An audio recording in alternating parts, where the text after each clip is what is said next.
So I'm gonna study and then I'm gonna forgive Trish. Uh, I'm gonna study, and Trish does her bullshit. And now we're gonna talk with Trish.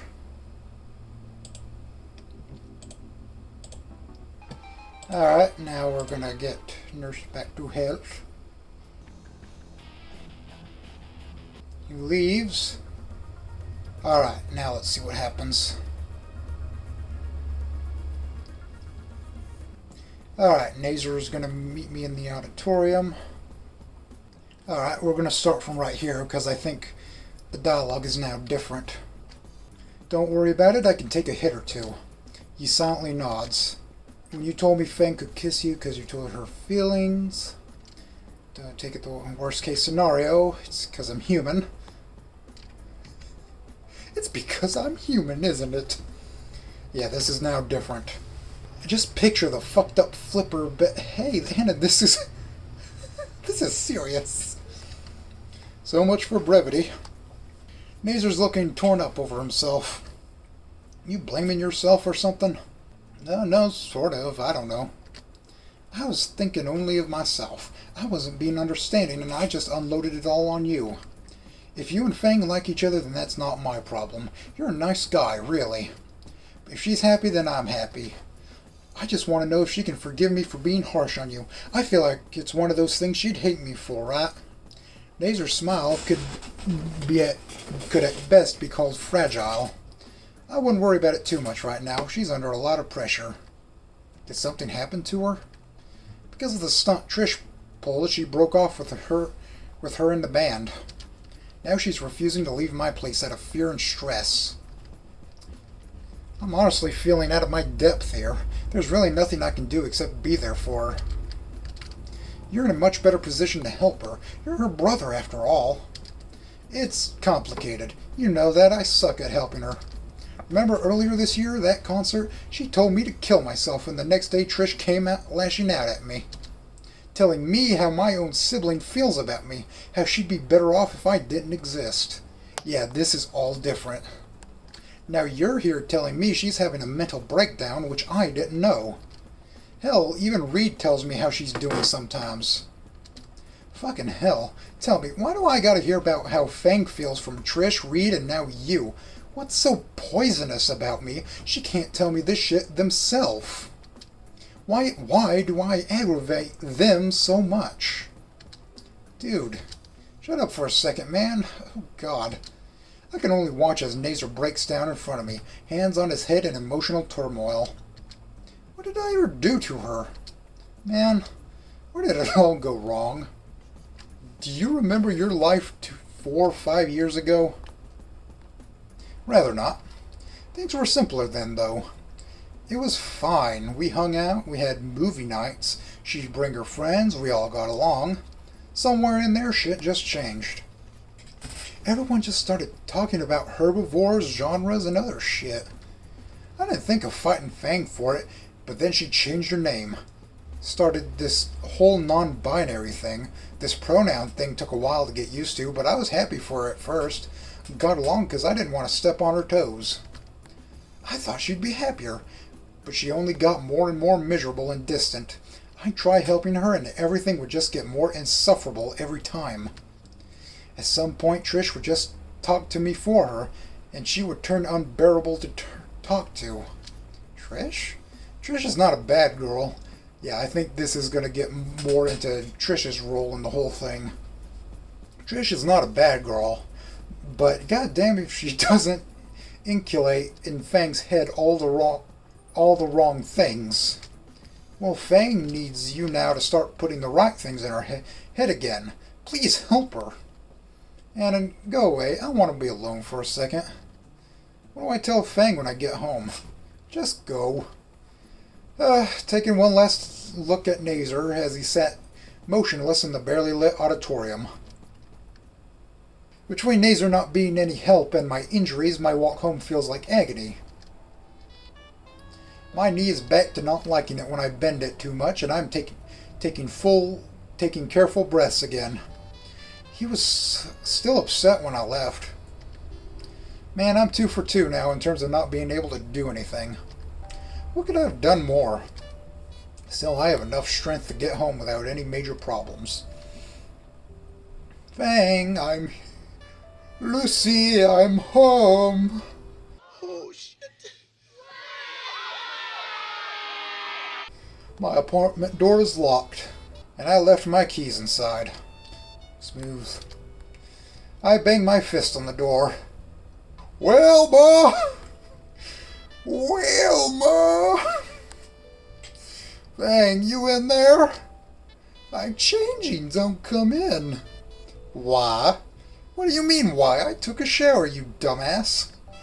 But you wear the same things every day, and so do I, for some reason. What are you changing into? You're not trying on my clothes again, are you? Bang! Was that one of her boots? She seemed pretty cheery when she messaged me earlier. This isn't right. Why can't you change in the bathroom? No response. I rustled the doorknob a bit before hearing it unlock from the other side. As soon as I enter, Fang starts pressing her fingers on all the bruises I had. Worry is etched onto her face. She's acting like I'm about to fall over. Jeez, you're the one causing that. You with your pokes. You okay? Whoa, calm down. That's close enough. I'm fine, don't worry about me. Good, I'm just a little tired. I think I'll take a nap. I dropped my things on the corner of the room, went to the kitchen to check the food. Very funny. Fang wasn't joking about raiding the fridge. All the all my salami is gone. God damn it. It was good salami, too. Guess I need to go out for more. Back in the main room, Fang lays down on my bed. Are you really that tired? Figured we'd go buy groceries. No. Fine, I'll go by myself. No. Don't worry, I won't push myself. I'm only getting a few things. Annon, please. She pulls me by my jacket so I'm sitting next to her on the bed. Fang carefully hovers her hands over me. A very different attitude from when she was poking my ribs earlier. Is your arm still hurting? Don't fucking lie to me. It doesn't hurt that much. Only my other wrist and knee. Good. Yeah, now we're getting into the differences. She lays her head on my arm very carefully. It was fast becoming her preferred pillow here. In any other situation, I would find this cute, but I totally lied to her, and this hurts like crazy. You fucking idiot. She's got that Amy tail rose. Wait, no. She's got that Amy Rose tail. You know what I mean? I'm almost willing to have another go at the stairs if that keeps her from touching me like this. You don't hate me, do you? That's not what I was expecting. What? Why would I ever hate you? 'Cause it's all my fault, right? You didn't deserve all the shit me and the others gave you. Maybe we should just start over. I like what we have now. Maybe you do need some rest, Fang. I'll be back soon with the groceries. I gently slide my arm out from her grip. No, goddammit, you can't just stay still for... Can't you just stay still for 1 second? You can't leave me here alone. I'm just going for groceries. What's going on? I'm fine. I'm just fucking dizzy. What did you do? Don't leave, please. Alright. I hold her by the shoulders. They feel scruffy. Fang, what happened? Don't leave me here all alone. I catch a speck of red on my hands as they brush against her wings. Oh, fuck. God damn it. A first aid kit. I need the first aid kit. Fang grips my arm tightly as I get up from the bed. Wait. When I open the bathroom door, a wave of humidity from the shower washes over me. A smear of blood on the shower stall wall. A feather behind the toilet. Another stuck to the seat. At least 3 in the bowl.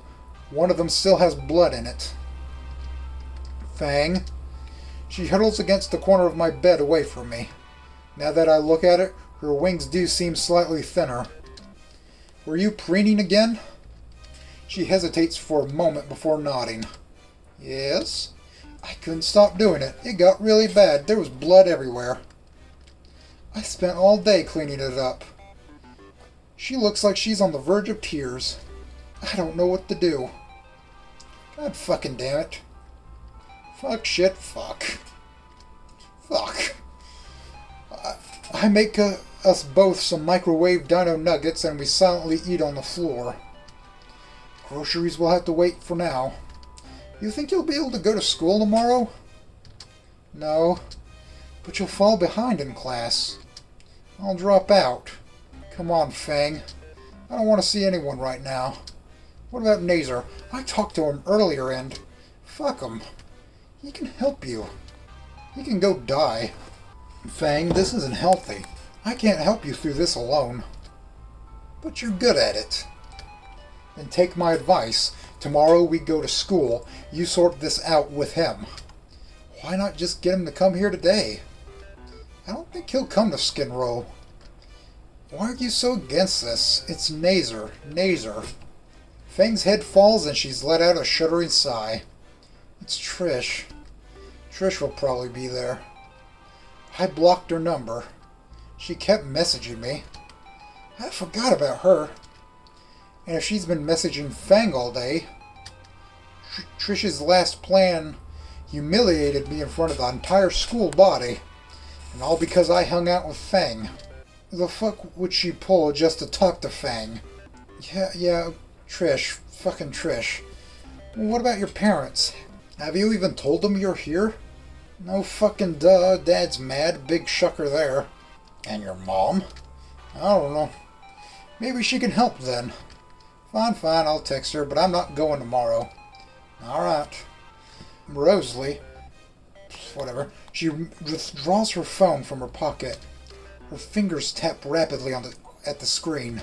What feels like an eternity of her writing, erasing, and rewriting a text message ends when she looks at me with eyes filled with worry. I shuffle closer to her, arm carefully wrapping over her shoulder. Fang thumbs the send button and sighs. There, happy? Tired, actually, so, movie, may? I just want to sleep. Sleep sounds good. Fang gets up first before needlessly helping me up. I consider the option of changing to pajamas, but I don't think Fang would be impressed with my Master Grug onesie.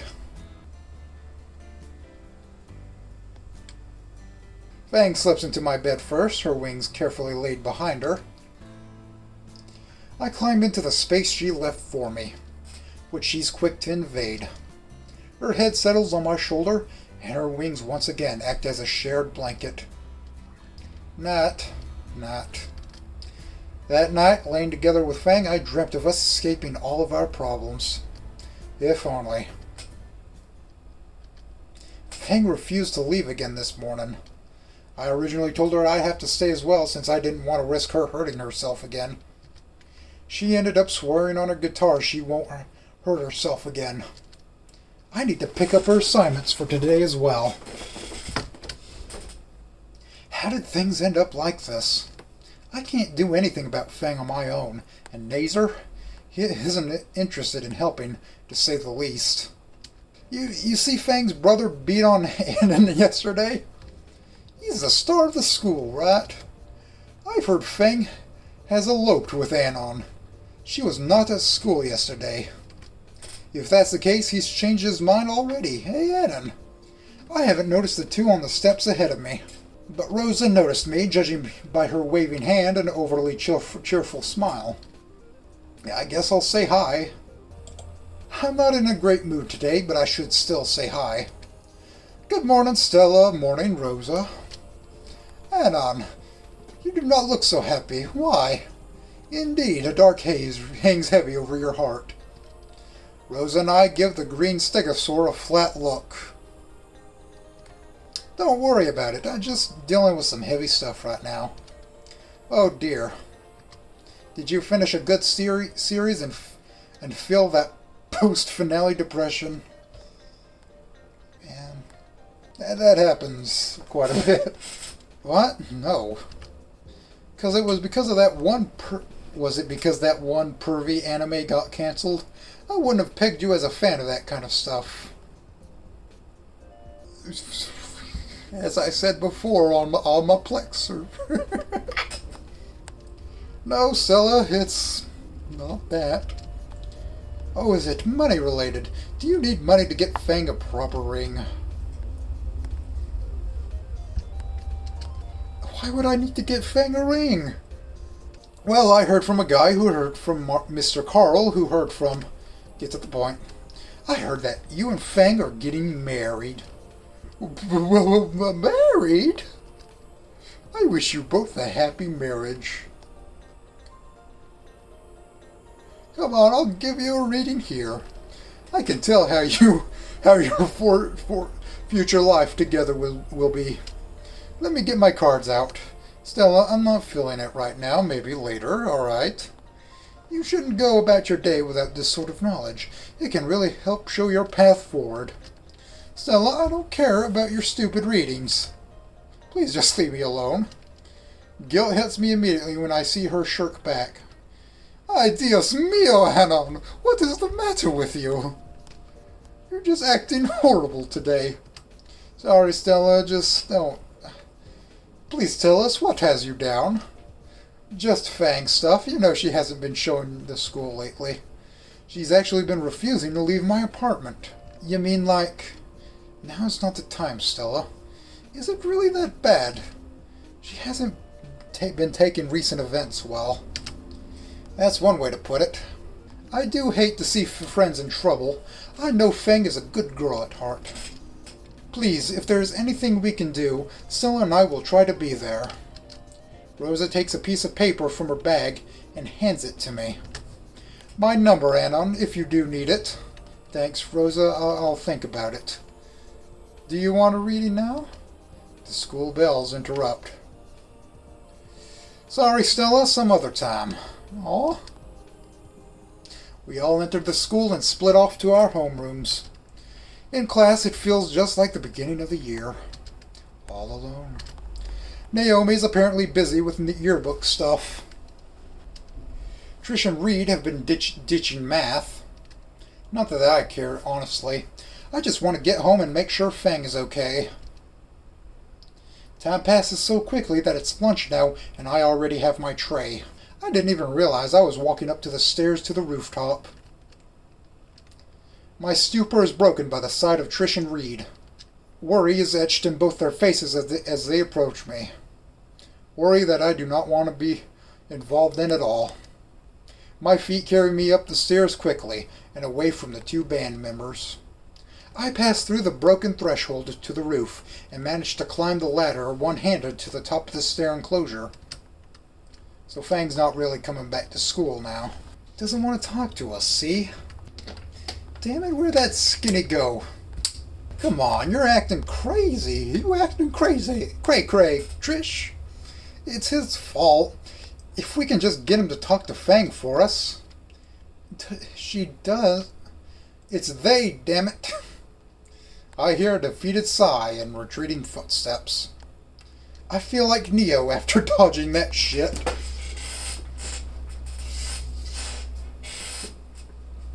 Maybe Fang had the right idea about not coming back to school. Who needs it? Who needs it anyways? Focus. I hunker down on the rooftop and silently eat my meal. Just need to focus on Fang right now. For the rest of the day, I'm constantly on the lookout to avoid Trish. I want no part in whatever she's looking for me for. Thankfully, I reach the end of the day with no more Triceratops-shaped incidents and hurry my way back home. Once I'm free from being intercepted on the school campus, my mind starts to wander back to my conversation this morning. Rosa and Stella seemed pretty willing to help Fang and Nazer. But do either of them really understand what's going on? It's not like this is just some dumb argument. I'm not really sure what either of them could do to help either. Rosa would just pull something out of the Bible to read, and Stella would show them some anime about friendship or something. Well, you see, there's this manga that exists. I guess it couldn't hurt to talk to them, though, right? At the very least, they could point me in the right direction. Before long, I reached my apartment building, once again lost in my thoughts around Fang. At least I remembered my key this time. Things seem normal enough when I enter. Fang is resting in my bed, her chest rising and falling. A quick look in the bathroom shows no gore splattered on the walls. Still, I should check on Fang myself. A closer inspection makes my heart drop like a rock. Dozens of feathers are strewn around about the bedsheets, most of them under Fang. I bite back a scream of frustration. They're everywhere. Fang's wings are folded behind her, but I can't see the damage at all. I gently lift one to try to see where she hurt herself. ANON? She sits up with a jolt, a dozen feathers sticking to her side. Oh shit. She quickly sweeps the feathers off of her into a pile behind her. What feathers? What preening? What do you mean? You're home. Why? You swore this morning you wouldn't start again. Lucy!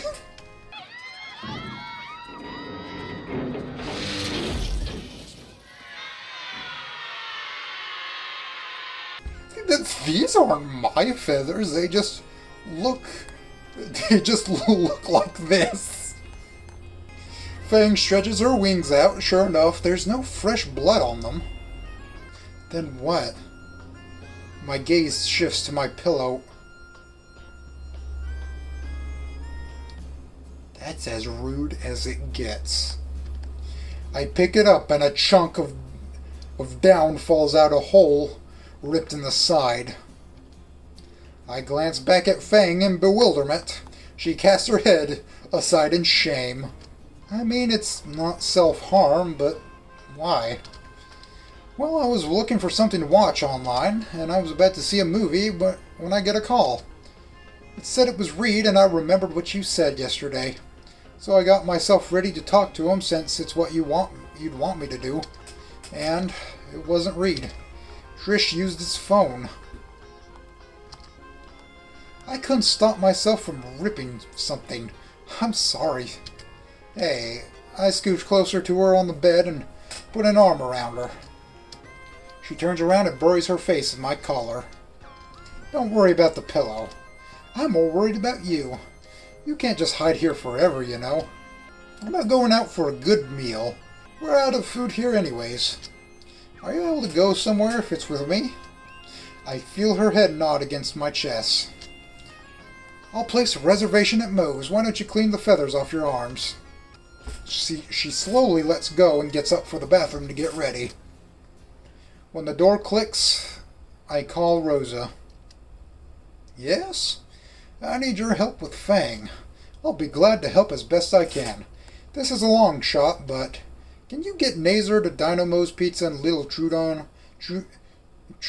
whatever, within the hour? Is that all? Of course I can. I'm going to drag him by the ear.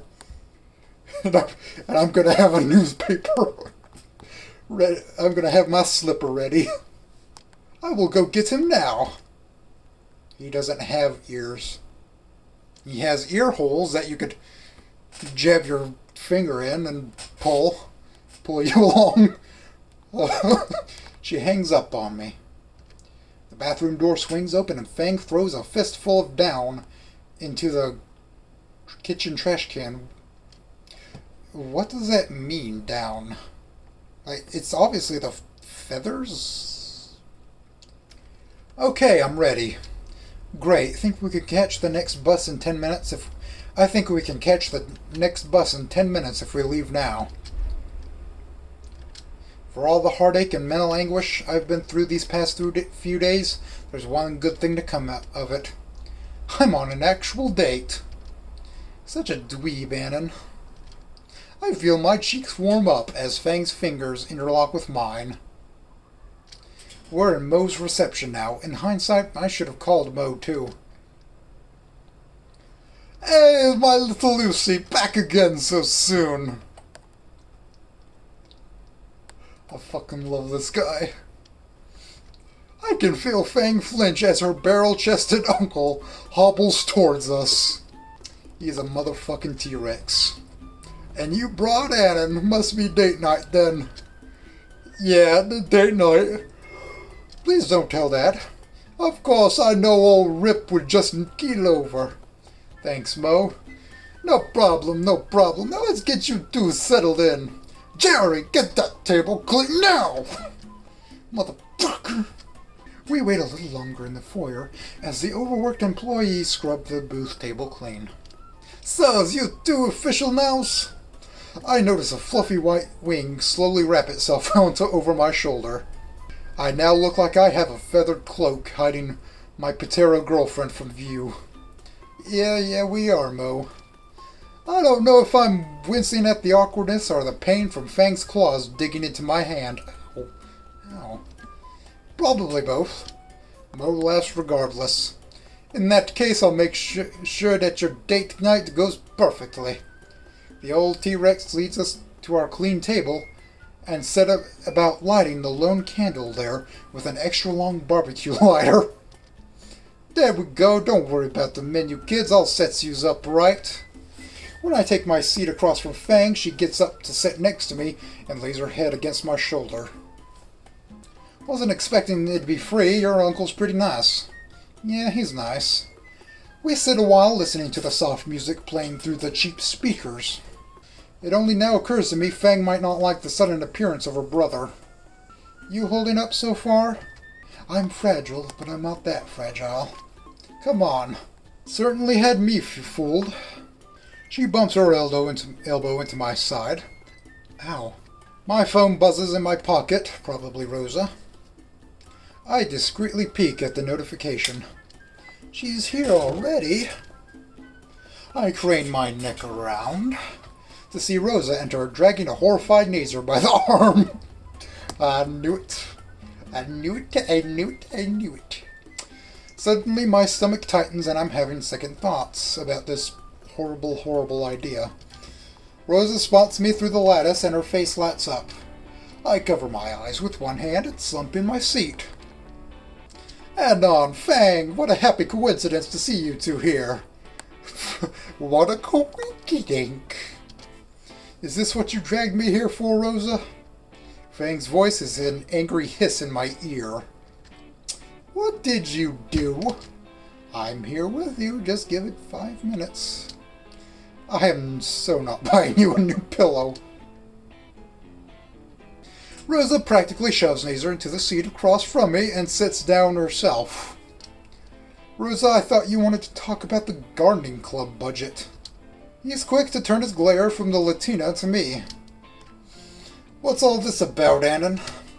I told you before, Hush, this was my idea.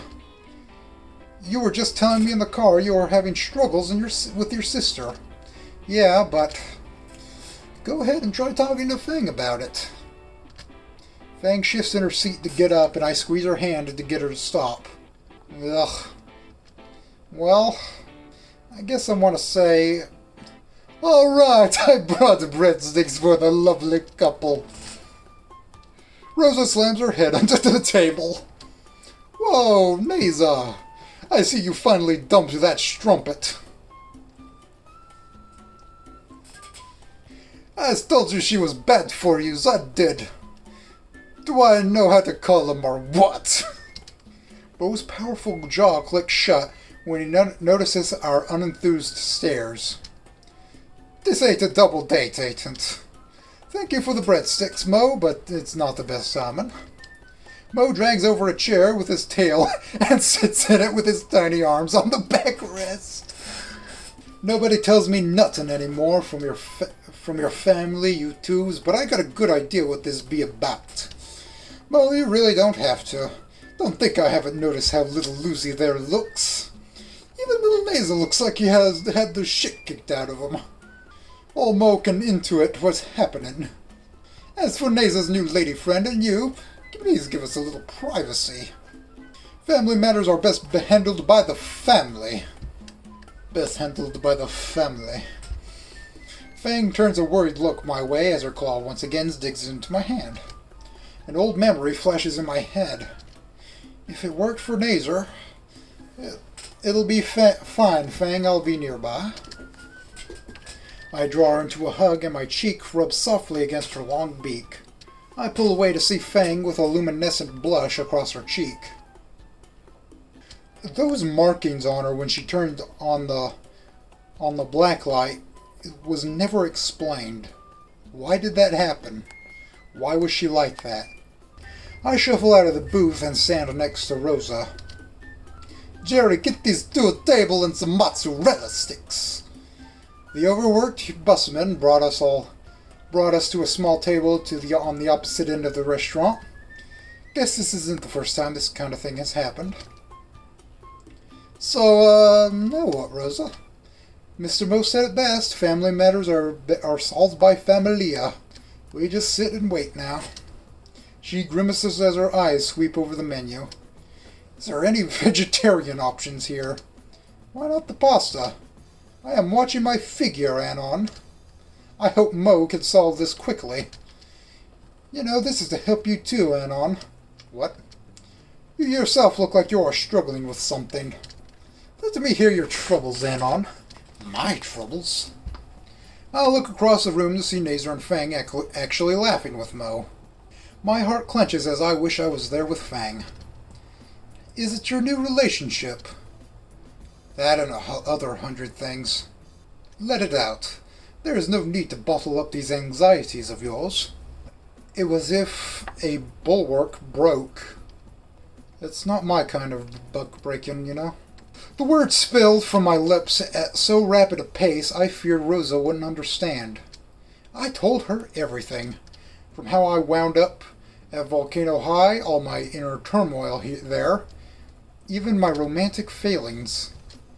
Time slipped by as I used this rare moment to finally vent about everything around me.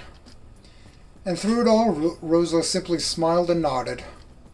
Few times she would speak up, if only for clarification or to offer sympathy. Our meal came and went ignored. I just kept talking and talking until I couldn't anymore. My throat is so dry now and my voice is hoarse. God, how long was I talking? Rosa slides out from her chair and steps around it. Her fist rocks my shoulder back harshly. What was that for? For being a stupid boy. Here, drink. I take the proffered glass of water and down it greedily. As soon as I set the cup down, a pair of arms wraps around my head. Oh God, oh fuck, Rosa's actually gonna kill me. You stupid boys always hiding away your own pain. Her heavy hands rub my head gently as she cradles it against her chest. Be sure you tell Fang of this, okay? Okay. Good, I think you two are absolutely adorable. But my lord on his cross of rock, are you too dumb? Always hiding away these pains you have from the world and your loved ones. Rosa loosens her grip from around my head, and I sneak a glance over towards Fang and Nazer. They aren't trying to kill each other, so they seem to have made some progress. I almost think I saw Fang actually smile. Right as I turn back to the table, my ears are assaulted by Mo's Italian shrieking from across the restaurant. Hey, you kids can come on backs now! The first thing I notice on my way over is how much more lively Fang and Nazer look. Like they had regained all their lost energy. Before I can take a seat, Fang gets up and wraps her arms around my head. I almost ask her what the deal is, but I can feel the icy stare she's shooting at Rosa from here. That's my man. Mine. My man. Fang, you know I didn't mean it like that. Fang lets out the laugh she was holding in. I know, just messing. I let out a sigh of relief. Fang's back to just making jokes. That's good. It's good to see old Mo. It's good to see his old Mo could help to set things straight. Don't ever hesitate on coming right back if you need it.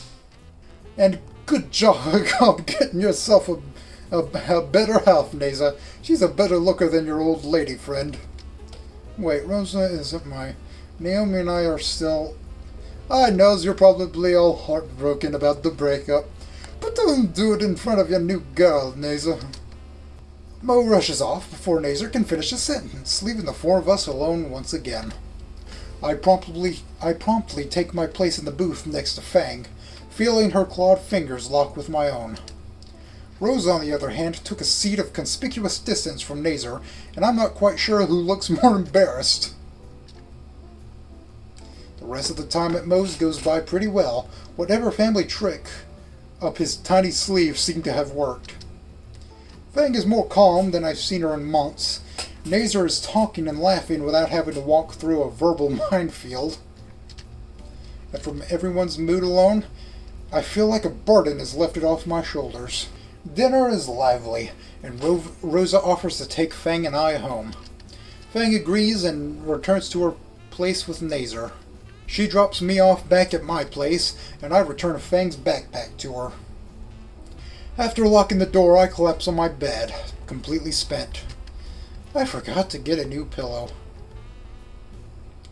Fang texts me while I'm walking to school the next day. I slept like a rock last night, lol. You feeling better too? Yeah, were your parents upset? I'm friggin' grounded from everything basically forever. Uh-oh. My mom will forget it in like a week. Lamau! I see you in science as always, right? Yeah, of course. What do you mean? What do you plan to do about your missing assignments? Nazer stayed up to help me with them. I think I did most of it, though. Warms my heart to see that she's back to normal. She still hasn't spoken with Trish, though. I shouldn't be worried. But when she called, Fang... Yo, wait up. Fuckweed. I instinctively start picking up the pace. Wait, man, I need to talk to you about Trish. I don't have a beef with Reed. Can't hurt to talk. What? Oh, he's so sad. Trish has been, like, super beat up over everything that's happened. So I've heard. So, you wouldn't mind if, Nah, Reed. Huh? I'm not gonna lure Fang into meeting Trish so she can try to fix their abusive relationship. Yeah, like, I kind of forgot, like, how much control that she kind of had over the band. Reed winces. Read me like a buck, huh? Come on, man. Trish will be better this time. I know it. Just give it a chance. What's the worst that could happen? I hear the desperation in his voice. Hesitating, I sigh and roll my eyes. Fine, but I'm going to be there, and we're leaving the split second I can tell it's not going well. Oh, man, you're a lifesaver. Just bring her over into the auditorium for lunch. I'll make sure Trish doesn't flake. Trish excitedly jogs away to his homeroom. That's the most relieved I'd ever seen him. Guess Trish really is sorry. I give Fang the memo as I duck in the class moments before the bell. I don't know. You'll be there, right? Of course I will. I'll try not to get too worked up in anticipation then. I sigh and glance at the clock. I feel like my mood's been put in a guillotine now, and Trish and Reed are the ones in the black hoods. The anxieties returned, making time crawl by so slowly now. Even in science, where Fang and I could at least sit next to each other and talk didn't alleviate it. But math... Mr. Carl was unconscious at his desk, once again being of no help. Reed is now sitting behind me, and every time I glance back, he smiles and nods. Trish is nowhere to be seen. The ticks of the clock's second hand are a countdown to doomsday, and I'm at the epicenter of it. The lunch bell blares loudly, and I shuffle out from behind my desk. A powerful arm wraps around my shoulder, dragging me to the door. Damn, dude. Come on, man. The sooner we get our food, the sooner we can put all this behind us. There's an edge of something to Reed's voice, making his words sound unnatural. My phone vibrates in my pocket.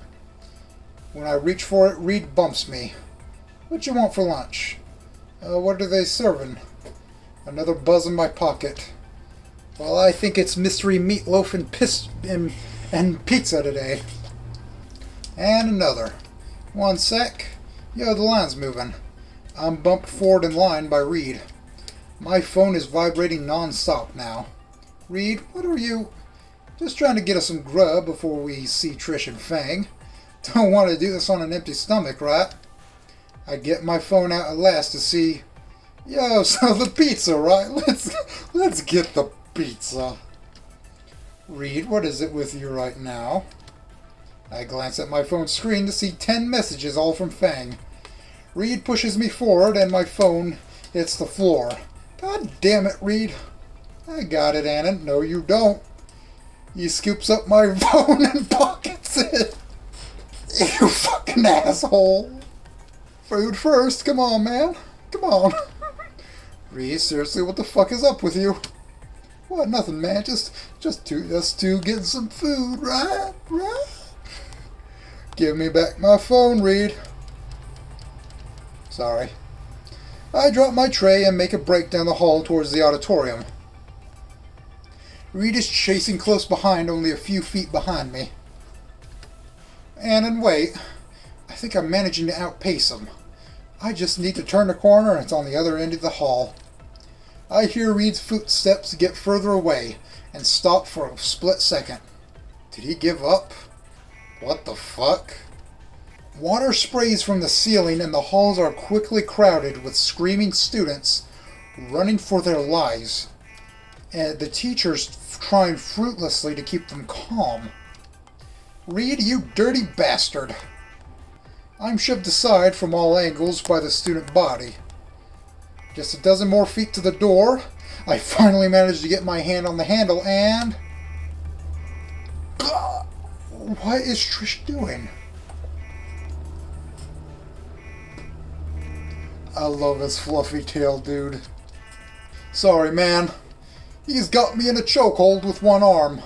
Convenient. Reed opens the door with one foot to look in. You'll see, man, it's all going well. I can only watch the scene before me unfold.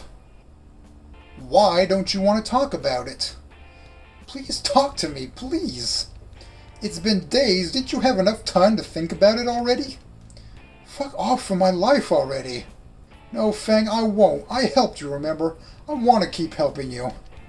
You used me. You betrayed me. I did not. You couldn't deal with yourself. You weren't happy with how things were going. I helped you achieve a new you. You've embraced something beautiful. I was proud of you. I don't need a new me. I don't understand. Would you please tell me what's so wrong?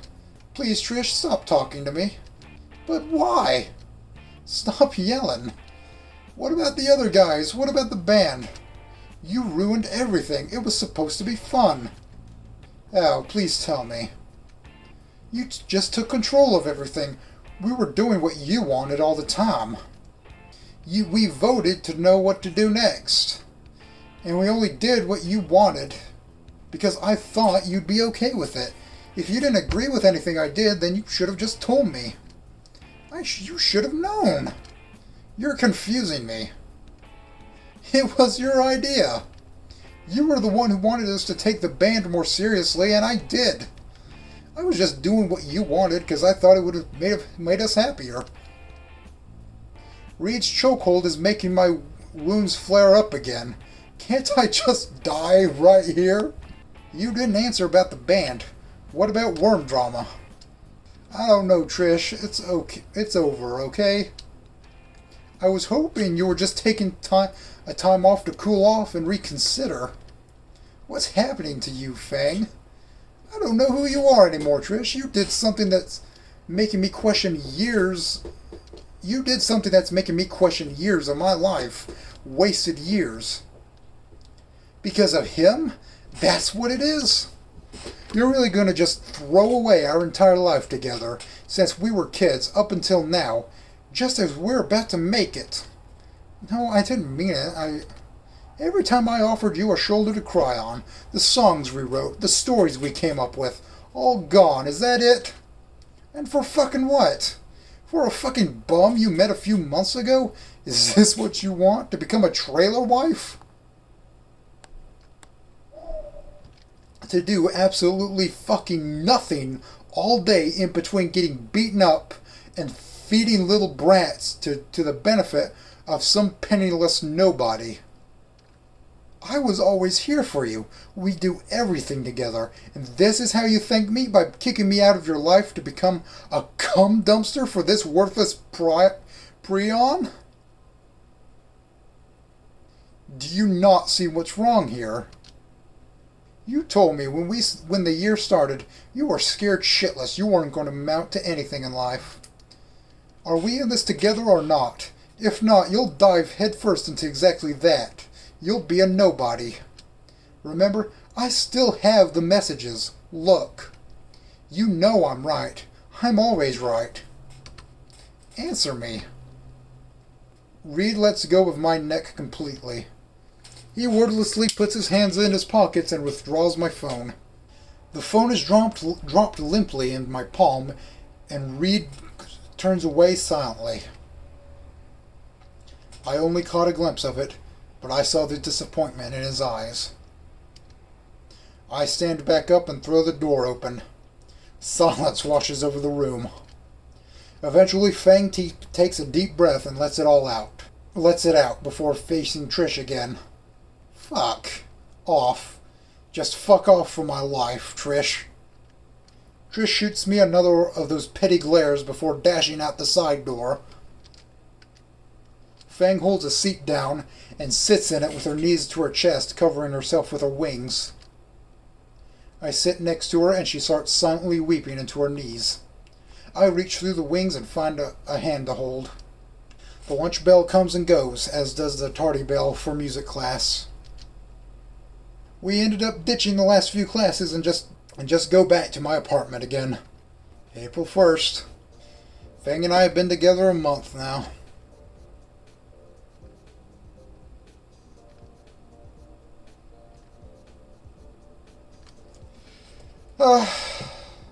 Wait, now we're going through this. The pronoun thing. Now things are different. And I wish I hung out with Nazer more than her. There's some disdain in the way she said it. Now that they mention it, Trish has been very weird lately. Should I mention the fact that every day in math period I try to... Okay, bomb. Okay, she's Lucy. Fang and Trish had their argument, and now we're doing the camping scene again. And I think after that you'll go back to prom and it'll be different. Or is that the kissing? Okay, no, it's the kissing again. Alright, I guess there's only 3 outfits for her to wear. Okay, the home scene was exactly the same. So far, it's the same as the other one. Same thing. What is this? It bothers me. What? It's the same ending.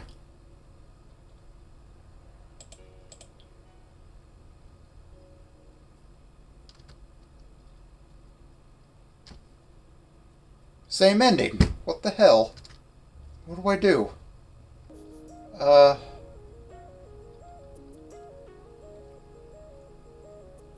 Okay.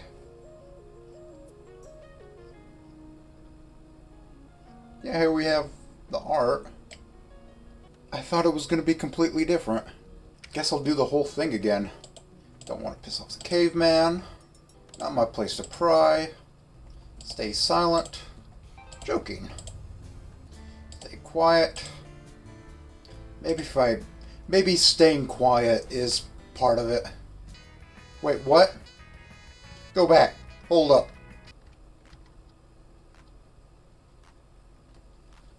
Oh, pie. That's what's supposed to be on her shirt. I'll fix these cables. Yep. Get to studying.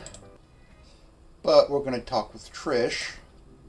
Okay, now we're doing this. I don't know how to get the second ending. Play the guitar? I'll talk with Trish. Okay, we're back here. What the fuck am I supposed to do? I'll look it up. Snoot game TV tropes. Each ending starts with the announcement of the school prom and splits from there. I figured it out. I played the guitar. I'm not sure what I'm doing different. But I've been sitting here trying to figure this shit out. And now we're gonna ignore Trish.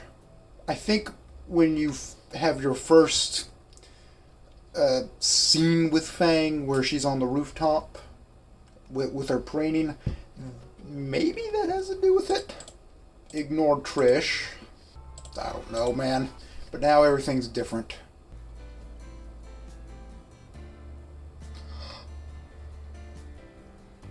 He can fly. I turn back to see Fang giving me a raised eyebrow and a smug grin. So, Fang's eyebrow rise and fall faster and faster. As if she's trying to send a message in Morse code. Wait, what? See, you could learn. Oh. She's still on about that. She does seem pretty serious about it. We've been friends long enough. I guess it's the least I can do to start going along with it. I didn't realize you were Pan, ANON. What does a Raptor Williams movie... have to do with this? Do they sing Smells Like Teen Spirit in that? Wait, no, that joke doesn't work. Never mind. You're pansexual. What? You're pan. That means you're willing to date people regardless of identity. Do I come off as that desperate? I'm an NB.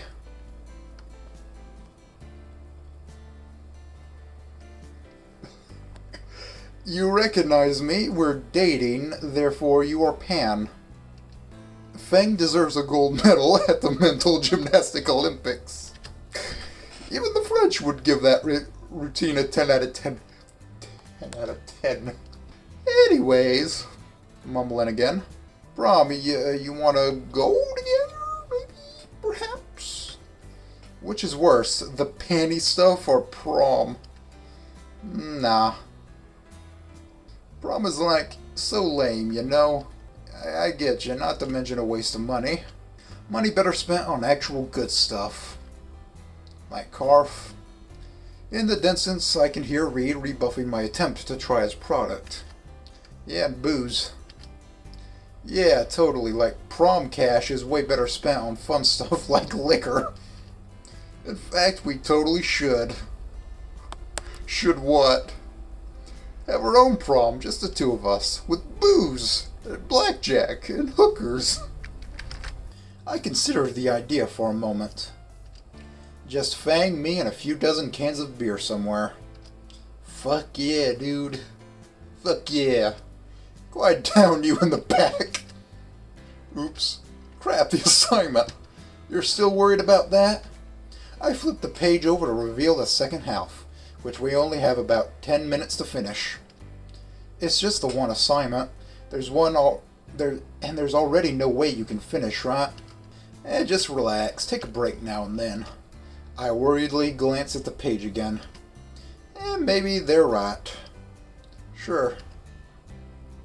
The two of us continue making plans up to the bell, and I toss the paper out when I leave. The Saturday after next, I'm laying in bed, scrolling through various feeds of worthless information. God, this Scandinavian most modern gratuitous RSS feeds become a dumpster fire. Fucking tourist. I got an open can of soda, the lights are out, and I can hear a rainbow bumping around his box. This is life. I'm about to reply to some guy claiming that he is most definitely angered in the posterior, but my phone buzzes. throwing off my answer. It's a text from Fang. Hey, you got any plans later today? Who do you take me for? Why do you ask? I've shown you some songs from my favorite band, right? Biggly Die? I vaguely recall Fang's phone bugging out occasionally. Was that supposed to be music? Think so, yeah. They're coming into town for tonight only. Cool, you plan on buying a ticket? No deed. I won them in a raffle. Now, when you say them, of course I want you to go, dork. Oh, cool. Wait. I'll come pick you up at 6 tonight. Don't forget. Yes, see you then. My hands fall to my side, dropping the phone onto the mattress. A concert. On the one hand, I get to spend the time with Fang doing something they love. On the other, concert. Who am I kidding? Of course I'm going. I should go run and buy some earplugs just in case. As I wait in front of my building for Fang, I can't help but feel a bit nervous. I've never been to a proper concert before. The closest was Fang and the band at Moe's place. That counts, right? Before I can continue that thought, I spot the Nays car speeding towards me. I feel myself cringe a bit for even thinking of that name. I move to the back before the car comes to a complete stop and open the door. Fang sitting on the other side. Get in, dweeb. I can tell Nazer is a bit nervous driving in this part of town with how he's constantly looking around the car. The door barely shuts when he speeds away from my apartment building and back towards civilization. So, ANON. Yeah? That's where you live? Yeah, he doesn't know at this point. Essentially asking, are you really that poor? Nah, I just sleep there, keep all my stuff there, and hang out there most of the time. That elicited a laugh from Fang and a confused look from Nazer. Can't win them all, I guess. So, this band. Biggly Die. Biggly Die. Where are they playing at? Where are they playing at? Some club at the other side of town called the Lava Lamp. Can't say I've really been to a club either. And what genre is their music exactly? They're a post-extreme neo-indie experimental hardcore mathcore grindcore industrial heavy punk metal band.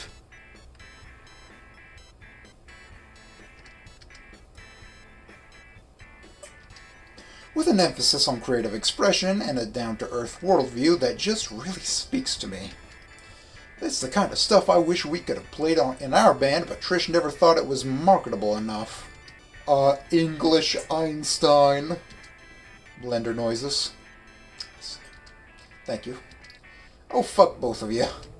Fang Pounce, or as they put it, was in silent protest against the world. Really, the way Fang crossed their arms and pointedly looked away from the two of us made me chuckle at the cute, angry act. So word salad genre aside, they sound pretty big. Not really. They're pretty underground, honestly. Fang passes my ticket over so I can see. Oh wow. The venue can hold double what Moe's could. Does that make it a big venue? Trish said Moe's was small. The place shouldn't be too packed. I know you don't exactly like crowds, Anon. Oh, she does care. When we get there, Nazer stops me before I get out. You need earplugs, bro? Right way ahead of you. I brought my own, actually, but thanks. Bunch of pansies, both of you. Nazer smiles again and drives off, leaving Fang and I in front of the building. The place is a warehouse shed, 3 stories tall, with graffiti staining nearly every inch of it. I always wondered how people get up there. Actually, I can hear the bass rattling my eardrums. A man by the entrance checks our tickets and lets us pass. This place must be pretty nice if they have to use a bouncer. Oh yeah, the band makes plenty. They can afford some neat stuff like that. Painted signs in the lobby point to a stairwell leading down to into the basement. The temperature rises a good 20 degrees on the trip down. Do they have a furnace going down here? Concerts are usually hot, Anon. Didn't I tell you to bring a water bottle or something? No? Oops. Well, there was a water fountain back up in the lobby. Not sure if you want to actually drink from it, though, unless you have a lead stomach lining. Hey, I got that Fallout perk. You don't have to worry about it. I'll keep that in mind. The music's starting to sound like a gaggle of pissed-off cats being dropped into lawnmower blades, so I pop in the earplugs I got earlier. I was starting to hear animalistic chanting combined with the rhythmic bashing of drums of what could only be described as the unholy fusion of squealing feedback from an unmaintained generator running on overdrive. Fang rolls her eyes and gestures to the open door to the concert hall. The pre-show's almost done. We got here just in time. As soon as we opened the doors, we're almost blown back by the wall of sound that blasts past us. The earplugs were not helping at all. I'm pretty sure I just went deaf. There are about 100 to 150 of the concert goers, give or take. Most of them are thronging the stage, while a few hang back and nurse their beers, waiting for the show to start. Thank you motherfuckers for being here tonight. The crowd responds with collective roar of approval, Fang adding her voice to the cataphonic chorus. It was an honor to open for the main show tonight, and they're in for the gig of their lives, judging by how brutal you guys were in the pit. Another roar rips from the audience at the bare-faced flattery, probably the leftover adrenaline in their systems. Alright, it's time. You guys ready? The crowd is practically foaming at the mouth as they scream unintelligibly yet again. Come on, is that all you fucking got? Are you fucking ready? I thought that they couldn't possibly have been more ready, but they somehow managed to scream even louder. I think I even saw some guy get punched as the person next to him thrust his fist upward while he yelled. Now that's what I like to hear. Let's welcome Bigly Die. The crowd goes absolutely nuclear, people jumping up and down, screaming their heads off as the band walks up onto the stage. Without another word, they launch upright into their opening song. A flurry of instruments meet my ears is in something vaguely resembling music. I still don't quite understand the appeal, but the energy of the movement is getting to me. Before I know it, I'm jumping and fit swinging along with everyone else. What an idiot. Fang sees me join in, and their beaming smile intensifies. Soon enough, I'm elbow deep in the pit, screaming as wildly as the crowd. Then a stray elbow clucks me out early. Erg. Fuck, piss, cunt, shit. How the fuck are you so heavy? What? Someone's dragging me? Oh, you're back. Fang lets me down onto my back, and I sit up straight. We're back in the lobby of the building, only it's a lot quieter than when we first arrived. A dull pain rings through my head. Are you okay? What happened? I don't know. After the show, I just found you laying on the ground. If I'm knocked out, I might need to go to the fucking hospital. You're pretty lucky no one jumped on you. Everyone's got good old steel toes. I was out the rest of the show. That's the concert experience, right? Isn't it great? It's a different experience, yeah? My head. Yeah, you're gonna want a rag or something. Your lip's pretty busted. I feel around my face, and sure enough, a new pulse of pain shakes me. My fingers are covered in blood as I register my new cleft lip. Oh my god. Do you got one? Nah, sorry. I bunch up the front of my shirt and hold it into my mouth. Neezer's always keeps a first aid kit in his trunk. He'll be here in 10 or so minutes. You'll look like ass at school for a few days, but it can't be that much of a change. Thank you. Fang laughs at their own joke, and I try to join in before my splitting headache kicks in. Can you get up, or do I have to drag you all the way out the door? My legs are a bit wobbly, but I manage to stand up with some assistance from Fang. They lead me out the front of the building, and we sit on the curb to wait for Naser. You doing okay? The bleeding stopped. I feel like my head's about to explode, but I'll be fine. Better than last time this happened, at least. Fang reaches into their pocket and retrieves their lighter and pack of cigarettes. You want to smoke? You know me too well. I take them from Fang's hand and light my own cigarette for once. Taking my first draw, and it's almost enough to ignore my migraine. You seem to really like those. Yeah. You should get around to scraping enough pennies to get your own sometimes. Yeah, I'll start buying my own when they cost less than my monthly rent. So until then, you're going to keep getting your teeth kicked in just to get one of mine? That's the plan. We chuckle, and Fang shifts closer to me, hugging my arm. Dweeb. 1 month later. It's prom night. Let's see what she's going to wear this time. Old NB Fang. The night Fang and I set aside for our own little party. You don't seem very dressed for prom. I'm not going. But you would guess they didn't feel like drawing him. Well, not that they don't feel like it. This is still an early version of the game, so if they keep updating it, they'll probably change little things like that to better represent what's being described. So they would change ANON into, I guess, his normal clothes for this ending specifically, you know what I mean? But you and Fang just make the cutest couple. You could have signed up for prom king and queen. She said something. Yeah. No, I'm just... Okay. Are you two going to prom as well? No, I'm just visiting for a bit. Fang doesn't want to go. Where are they? Lucy will be downstairs in a bit. She's just getting the last of her makeup on. In the meantime, take a seat. I've got some cookies in the oven that are almost ready. Yes, certain lines are different. Got out through the window. Meet me at the bus stop. Why didn't you have me wait there in the first place? Forgot Dad wouldn't let us leave on our own in a million years.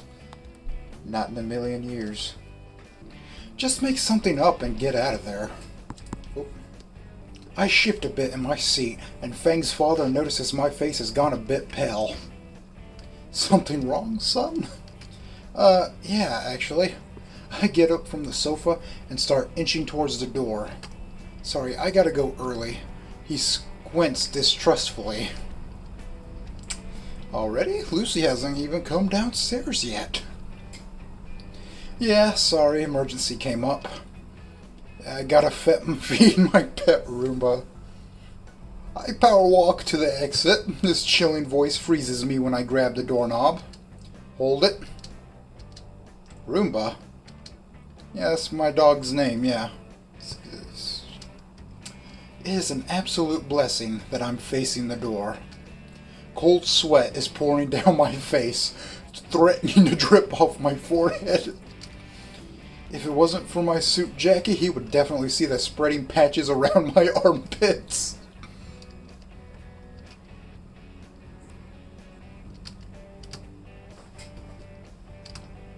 Sorry to keep you then. Safe trip home. Thank you too, bye. The door slams behind me, and I make record time out of the block. My cows are on fire, but I only care about getting as far away as possible. Fang is sitting on the bench by the bus stop. They jump when they see me. Jeez, you look terrible. Yeah, I don't feel so good, Mr. Stark. I take a moment to catch my breath. Don't put me that close to death again, please. Sorry, I forgot. I hate him so much sometimes. You gonna be okay? Yeah, I'm fine. Are we taking the bus to the beach? I've called up a taxi It'll be here any minute. I noticed they've got a backpack with them. The beer in there? Loads. Also some fireworks. Rad. I sit next to Fang on the bench to wait. 3 minutes and 27 seconds later, the taxi comes barreling down the street, drifting into a turn and coming to a graceful stop in front of Fang and I. The window rolls down. It's that same driver from before. Yep, still got it. The driver turns his head and looks over at us. It's my favorite couple again, has the legs skinny. The driver chuckles at his own remark. I briefly consider calling a different cab, but yeah. It's fine now. I open the door. We climb it. Where am I taking you? Take us to the beach. Sounds romantic. Anywhere in particular you got in mind? I throw a look at Fang, not really having anywhere in mind. Just anywhere, I guess. I think I know just a spot. And it's the scenic route, too, so it works out for everyone. He peels out from the school to whichever beach he's taken us. Fang locks their hand in my own and rests her head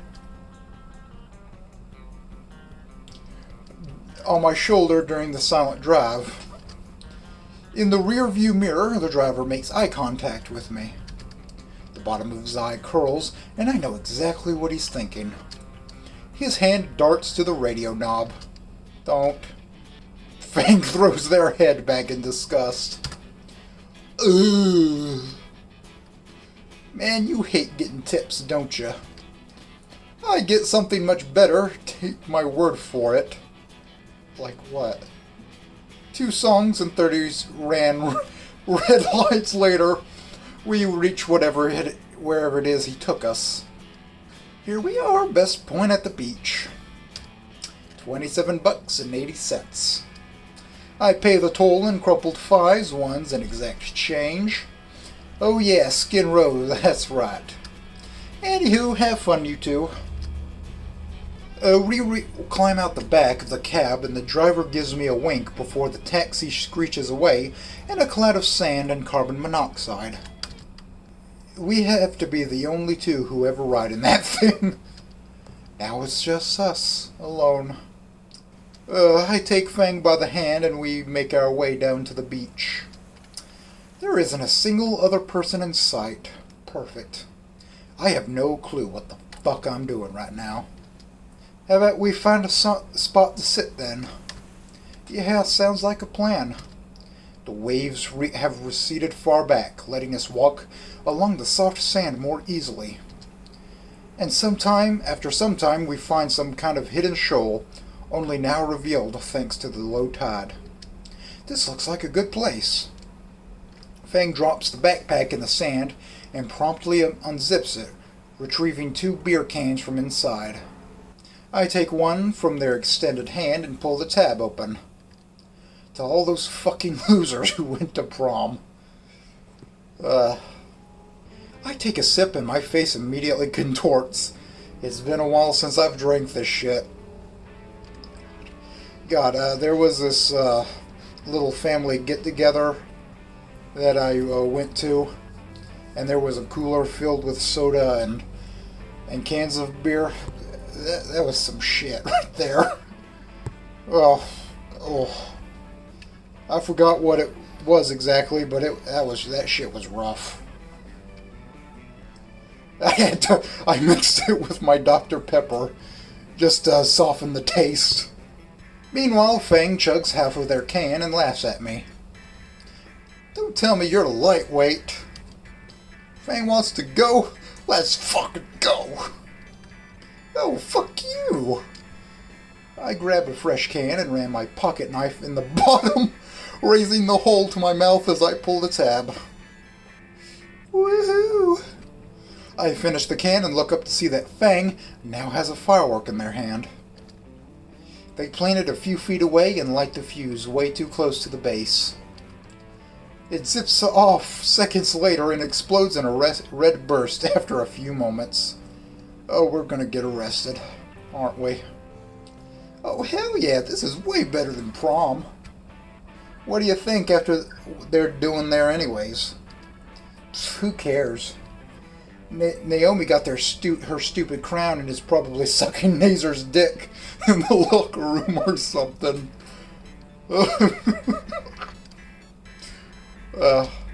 That's specific. Fang sighs as I take another can from their bag and crack it open. You know, Trish had this big idea when we started Worm Drama. Fang sits down in the sand and I feel obligated to take a seat next to them, suffering the moist sand seeping into my clothes.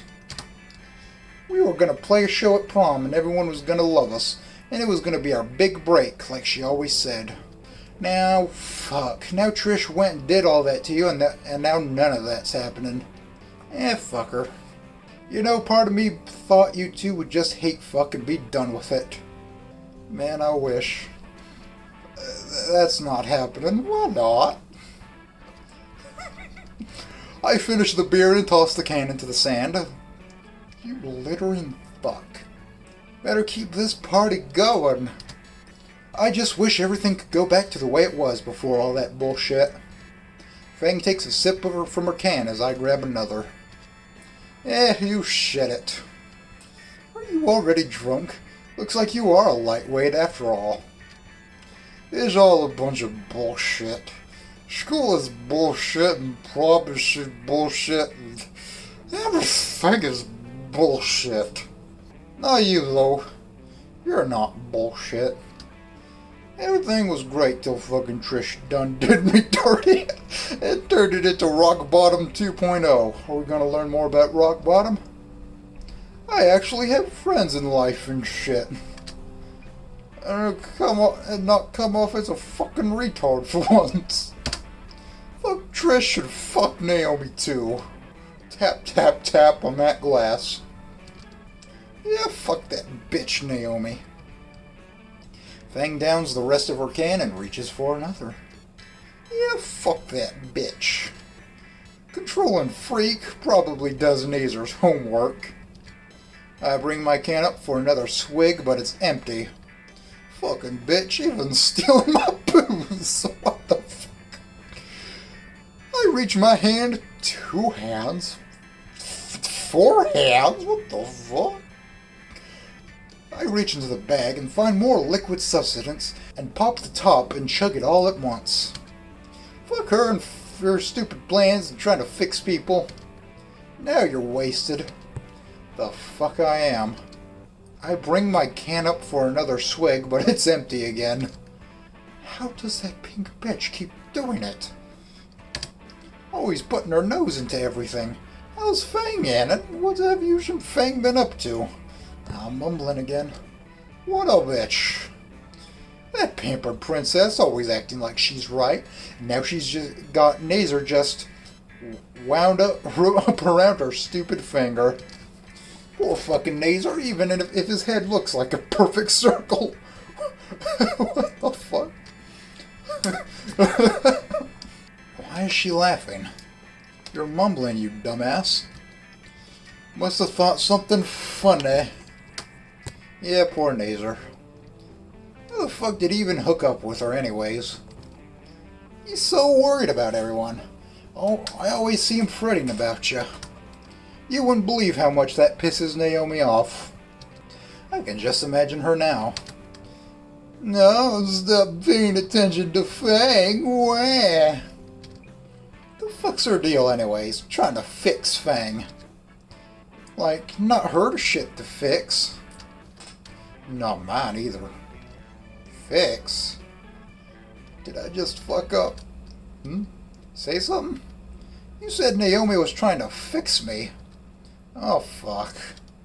Well, you know what? We've been together long enough. You promise not to kill me? Sure.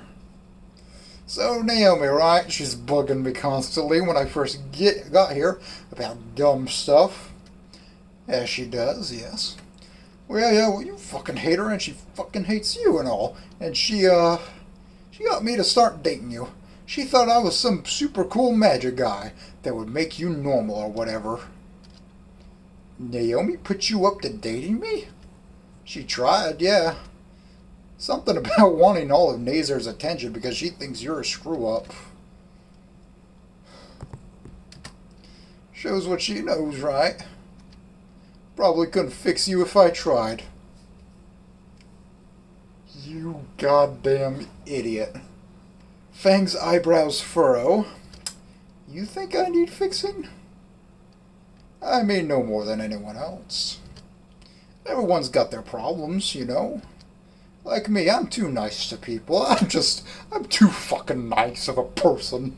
And you do that weird thing with the pronouns for attention, you goddamn fool. Oh no. Attention? We just gotta live with our faults sometimes, yeah? You can trust me. I know about this sort of thing. I'm sorry about my squeaky chair, by the way. I'm trying not to move in it. Pain blossoms across my cheek. Fang cradles her palm. And it feels like my face right now.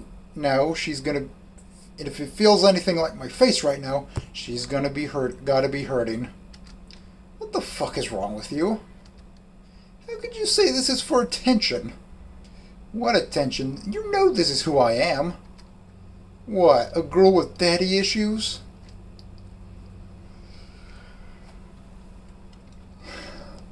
You know I'm not a girl. You sure are fucking acting like one. Fang visibly pales. Her eyes harden. Did you ever care about me, or were you just fixing everything Naomi didn't like? Like the fucking tool that you are. You serious? The way you're going, it seems like anyone cares more about you than you. I can't believe I ever thought you were better than any of the other fuckheads at school. That I ever opened up to you, you thinking this time would be different. That I actually stuck up for you and broke off with my friends. But you're still the same bigoted dumbass as the day I met you. You should be glad I've put up with your shit as long as I have. I deserve a fucking prize or something. What the fuck, dude? Not like anyone else would put up with a mentally ill schizo like you. What the fuck? You think he'd be a little more like he was like at the garden, I guess, when he fucked up with her. Mentally ill. I am non-binary. You don't even make a pass. Holy shit, dude. Shut up. I try to step closer. Her palms thrust roughly into my chest. The momentum from her shove and the soft footing beneath me send me sprawling back. I splash into the shallow water, the stinging salt burning my eyes. From my resting spot in the shallows, I see Fang's silhouette shrink into the distance. I sit up, rising out of the pool of ocean water to see her halfway up the beach. She stops for a moment and turns back. Anon, I can barely make out her voice from so far away. Trish was right about you. Her wings shift, hiding her completely as she slips away into the night. I lean back, resubmerging into the black seawater. That's dangerous. The pain from my cheek and in my eyes brings sobriety and clarity to what I've just done. Her parting words echo in my head, and I can't help but agree, after I realize just exactly what happened. Surrounded by the salty air and soft waves, the alcohol finally gets to me and I drift out of consciousness. After Fang broke up with me, everything just fell apart. I couldn't be bothered with school anymore, instead shutting myself in my room and replaying old games. Naturally, I flunked out. With time on the lease running out, I had to make a decision soon. College isn't an option, so my choices were minimum wage job, military, or going homeless. I'd rather not have stuck around town, and being homeless wasn't very appealing either. So that November, I signed up for the Navy as a packed seaman. The worst mistake of my life. And that's really saying something considering how I got here. I was sold on the idea of picking a real job and getting training. Instead, I was at the mercy of brutal boatswain's mates. I have the pig and chicken shit tattooed on my feet to prove it. Or at least I did until I sold my battle station to get them removed. Oh, my battle station, no. I never want to touch a paintbrush in my life again. Though every day since I've been eyeing rope, for 4 years my life was suffering. And now I'm back here. Plane ticket to anywhere. And I picked Volcadera Bluff. What the fuck was I thinking? There was a simple answer to that. I wasn't. Just like I wasn't thinking on that beach. People don't change after all. I managed to get my old apartment in Skin Row back, and it's somehow even more of a shithole than it was 4 years ago. Only good thing out of the Navy was the monthly check. Fucking ladder wells, the steps finally got me in the end. Once I got my general discharge papers, I vowed to never step foot on a ship again. Instead, I've locked myself away in this room. Just listlessly drifting through life, just like I always wanted. The trash from all the deliveries has turned it into a small landfill. I'm out of smokes, I'm out of liquor. My apartment smells like a shallow grave. I really need to go out for once. I vaguely recall there being a pizza place nearby, some chain on the edge of Skin Row.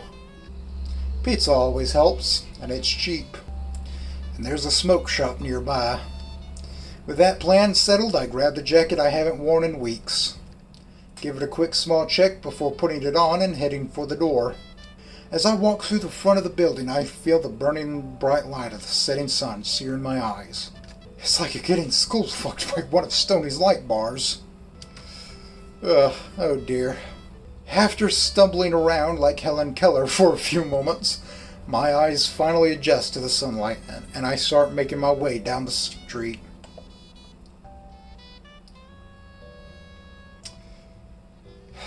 Pizza time. Pizza time, here I come.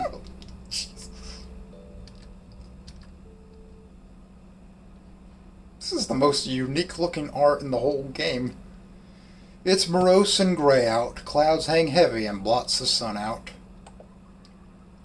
Looks like somebody else got a dino waifu. I think. That looks like a human, at least. Look at this fucking dude. The homeless litter the street more than usual in this part of town. Even outside the dingy pizza place I found. There's only a few people inside the joint when I enter. The entire place could be described as slow. A cashier leans on one arm over the counter. The customer's pizza already looks cold on their plates. An ambient track plays at a molasses pace. Time itself seems to be dilating in here. I order 2 slices to go and wait by the counter for the cashier to meander to the back for a new stack of boxes. Out of the corner of my eye, I notice that the place has a small stage tucked into the back. So they have live music. The current song ends and they shift amongst themselves to get the next one ready.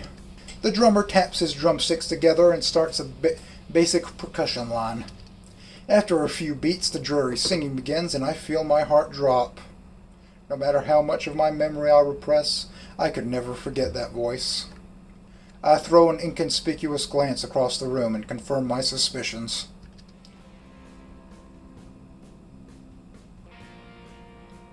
I can barely recognize Fang.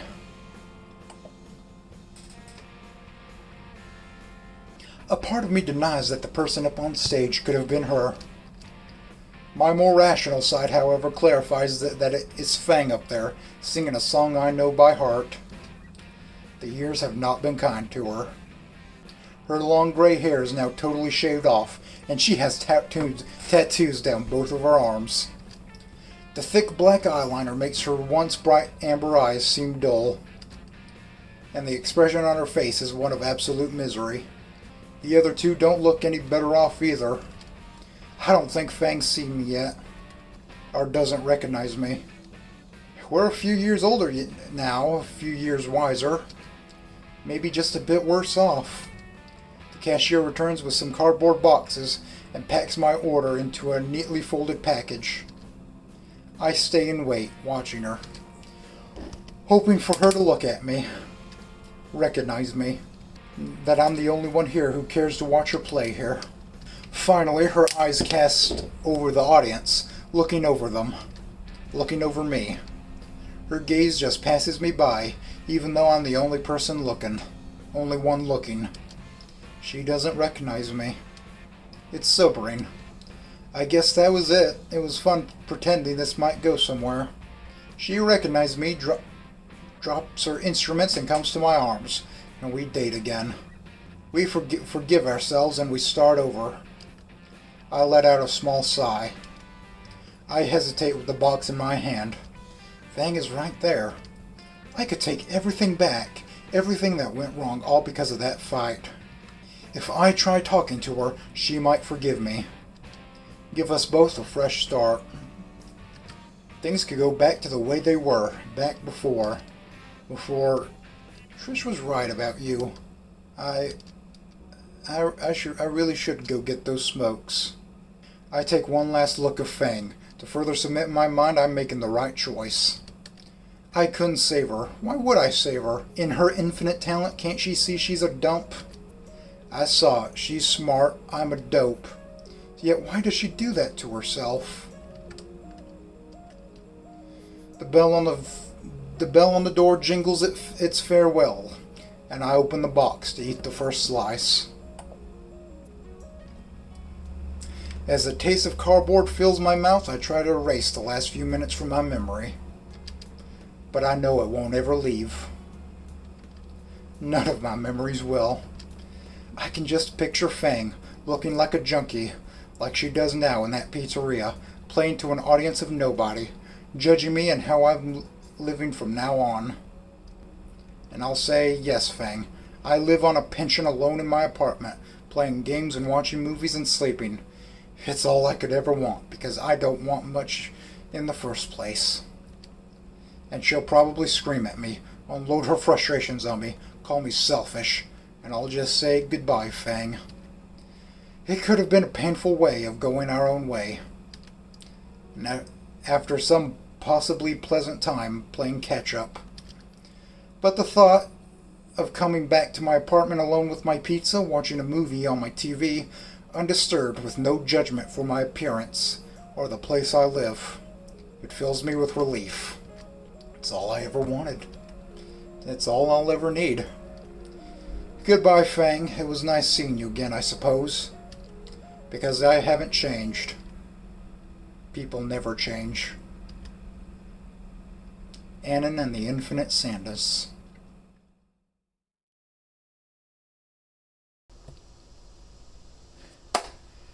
Hello. This should be going on when I get my fourth ending. When I go through all four endings. It's sort of like a final thoughts, just for a second.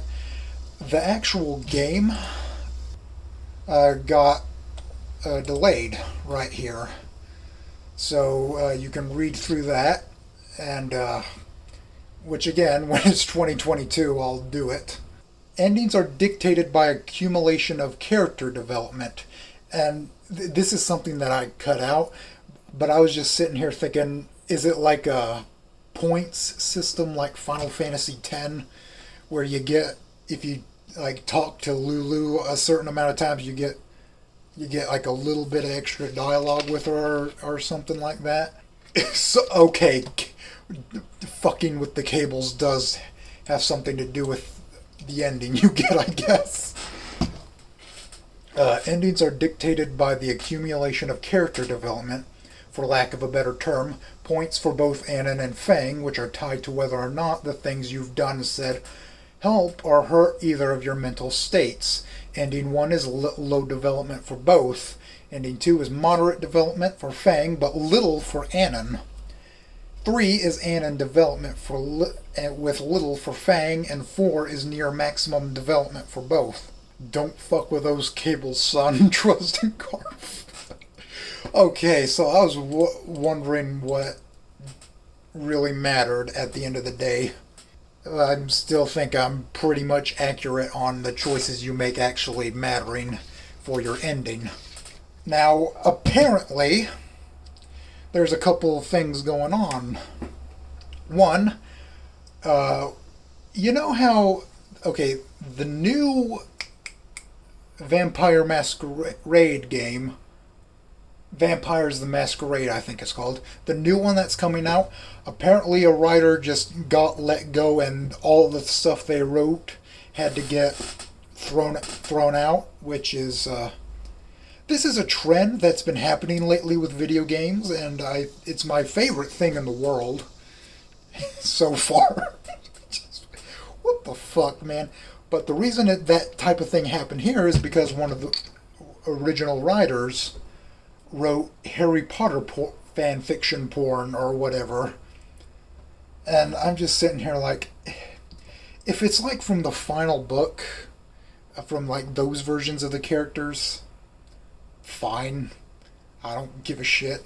But that person got thrown out, had their version of the story thrown out, and had to have it completely re-released.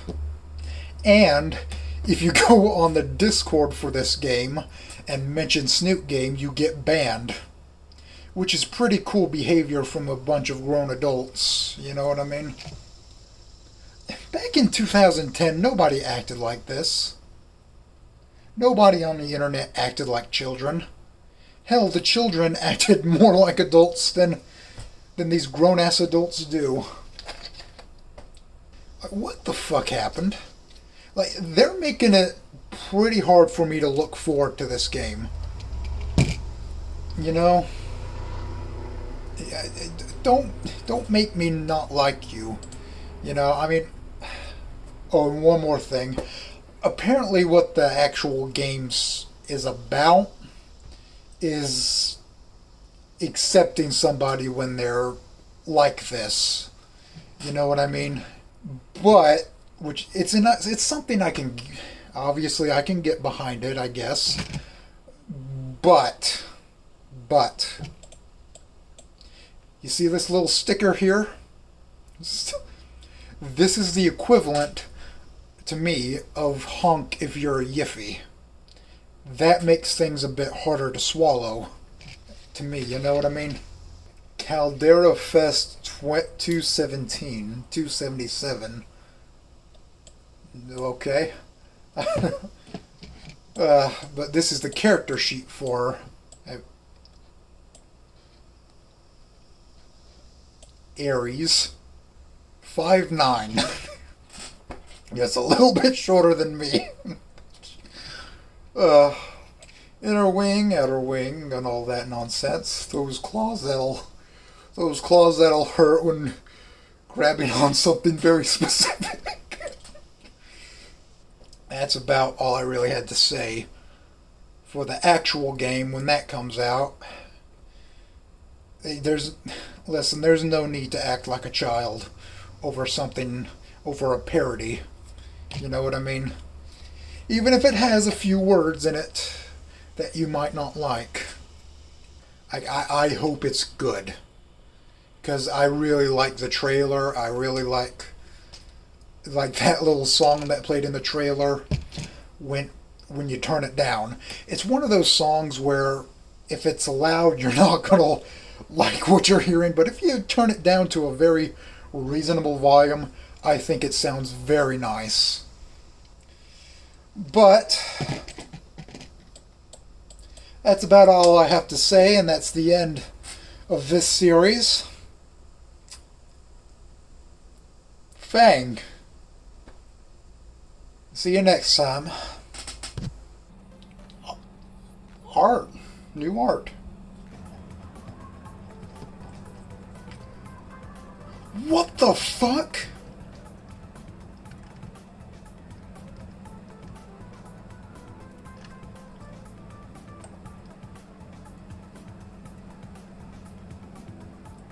Let's end on a happy note instead. How about that? Man. Game of the year, all years right here. I kind of deliberately avoided reading threads about it about it because I didn't want to spoil anything. And here we have the sticky on trash for it. This is one of the biggest threads that was stickied in 4chan history, I think, from the way people described it. So let's send it right here. If you want to read this thread, here we go. Here's the post number that you can put in for all that. That was a hell of a journey. To the Anons who made it, thank you.